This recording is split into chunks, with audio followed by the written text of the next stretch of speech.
Hello traders, Yolanda here with extraordinarytrading.com with another video in my mini price action trading series. Now in this video, I'm actually going to talk about the first two candlestick pattern that I've discussed in this trading series.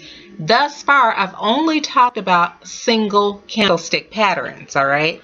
So if you take a look to the right side of your screen where my cursor is pointed, these two candlesticks here make up the bearish harami pattern, okay? Now a bearish harami pattern consists of a large bullish candlestick with a large body, okay? So the colored portion of this candlestick is called the body, and it needs to be large. And then the second candlestick that follows it needs to be in the opposite color, and the body should be small, okay? So this makes up the bearish harami. Now, you trade a bearish harami when there is an uptrend, and again, it serves as a reversal pattern. However, as I've stated in my previous price action trading videos, the important thing to understand when it comes to trading price action is that you don't want to just simply blindly trade the price action candlestick setups, okay? You want to, especially as it relates to reversal patterns, okay? If it's a continuation pattern, maybe a different story, although support and resistance levels still apply. When you are trading a reversal pattern, to get the best results, you want to ensure that price has hit an area of support or resistance, okay? Now, because this is a bearish reversal pattern, you want price to hit an area of resistance, right? Once price hits an area of resistance, you would go short at the break of the low of this bullish candle, okay?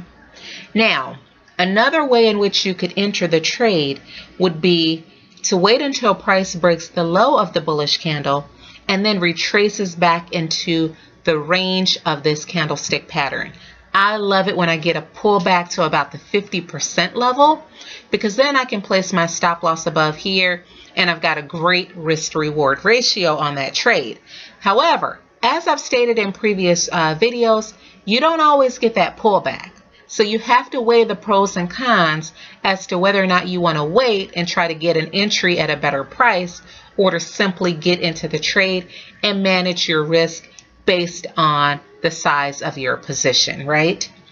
All right, guys, another thing that I want to point out, some of you may notice by looking at my screen or your screen, is that here's a bearish harami pattern here, and here's one here as well, okay? So again, this is why you can't blindly trade price action trade setups. You have to look at the context of what price has done in the past and identify areas of support and resistance.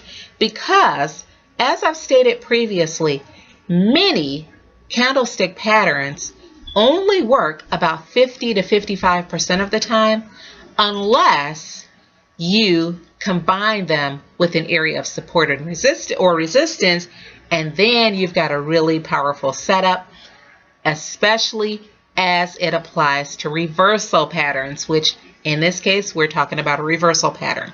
Guys, if you have questions, feel free to leave them in the comment section below, and as always, happy trading.